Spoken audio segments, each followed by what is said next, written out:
മൂന്നാമത്തെ എലമെന്റ് ആണ് സർക്കിൾസ്. മെഹന്തി ഡിസൈൻസിൽ പല സ്ഥലങ്ങളിൽ നമുക്ക് സർക്കിൾ യൂസ് ചെയ്യേണ്ടി വരും. സർക്കിൾ കൊണ്ട് തന്നെ ഒരുപാട് മോഡൽ ഇപ്പോൾ ട്രെൻഡിങ് ആയിക്കൊണ്ടിരിക്കുന്നുണ്ട്.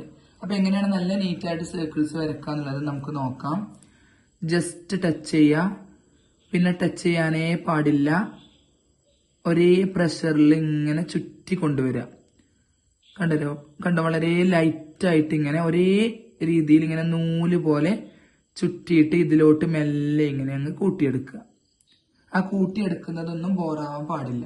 കണ്ടോ, നമ്മൾ ഇങ്ങനെ വരക്കുമ്പോൾ നല്ല നീറ്റായിട്ടുള്ള സർക്കിൾ നമുക്ക് വരക്കാൻ വേണ്ടി പറ്റും. ഒന്നുകൂടെ കാണിക്കാം. ജസ്റ്റ് ടച്ച് ചെയ്യുക, പിന്നെ ഇങ്ങനെ നൂല് പോലെ പൊക്കിയെടുക്കുകയാണ്. നല്ലോണം കണ്ടോ, നിങ്ങൾക്ക് കണ്ടാൽ തന്നെ അറിയുന്നുണ്ടാവും, ദൂരത്ത് നിന്ന് തന്നെ അത് നൂല് പോലെ വരുന്നുണ്ട്. അതിനെ പിന്നെ നമ്മൾ ഇങ്ങനെ ചുറ്റി ഒരു റൗണ്ട് ഷേപ്പില് മെല്ലെ മെല്ലെ കൊണ്ടുപോയാൽ തന്നെ നല്ല നീറ്റായിട്ടുള്ള സർക്കിൾ നമുക്ക് കിട്ടും കേട്ടോ.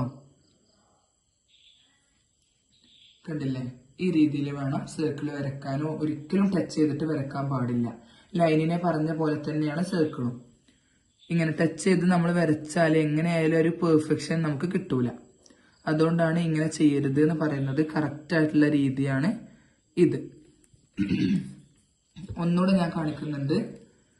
ജസ്റ്റ് ടച്ച് ചെയ്യുക, ലെഫ്റ്റ് സൈഡിലോട്ട് ഇങ്ങനെ വളച്ചിട്ടെടുക്കുക. ഒരേ പ്രഷറിൽ നൂല് പോലെ ഇങ്ങനെ സ്മൂത്ത് ആയിട്ട് ഇങ്ങനെ ചുറ്റിയെടുക്കണം. ഒരു പ്രഷറോ ഒന്നും വേണ്ട, ഓവറായിട്ടുള്ള സ്ട്രെയിൻ എടുക്കുകയൊന്നും വേണ്ട. ലൈറ്റായിട്ട് കൊണ്ടുവന്നാൽ തന്നെ നല്ല നീറ്റായിട്ട് നമുക്ക് വരക്കാൻ വേണ്ടി പറ്റും. ഇനി ഇങ്ങനെ ഒട്ടും പറ്റുന്നില്ല എങ്കിൽ ജസ്റ്റ് ഒരു ട്രിക്ക് പോലെ പറഞ്ഞു തരാം. ലൈറ്റായിട്ട് ഇങ്ങനെ ഒരു വേർട്ടിക്കൽ ലൈൻ ഇങ്ങനെ ലൈറ്റായിട്ട് വരക്കാം, നമുക്ക് മനസ്സിലാവാൻ വേണ്ടി മാത്രം. എന്നിട്ട് അതിന്റെ മുകളിൽ നിന്ന് ലെഫ്റ്റ് സൈഡിലോട്ട് ഒരു ഹാഫ് സർക്കിൾ ഇങ്ങനെ വരച്ചു കൊടുക്കുക, ഈ ഒരു ലൈനിലോട്ട്. എന്നിട്ട് നിർത്തുക.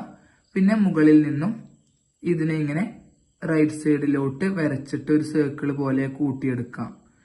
ഒട്ടും പറ്റാത്തവർ മാത്രം ഈ ഒരു രീതി യൂസ് ചെയ്യാം കേട്ടോ. അല്ലാത്തവരൊക്കെ ഞാൻ ഈ കാണിച്ച പോലെ തന്നെ വേണം സർക്കിൾസ് വരക്കാൻ.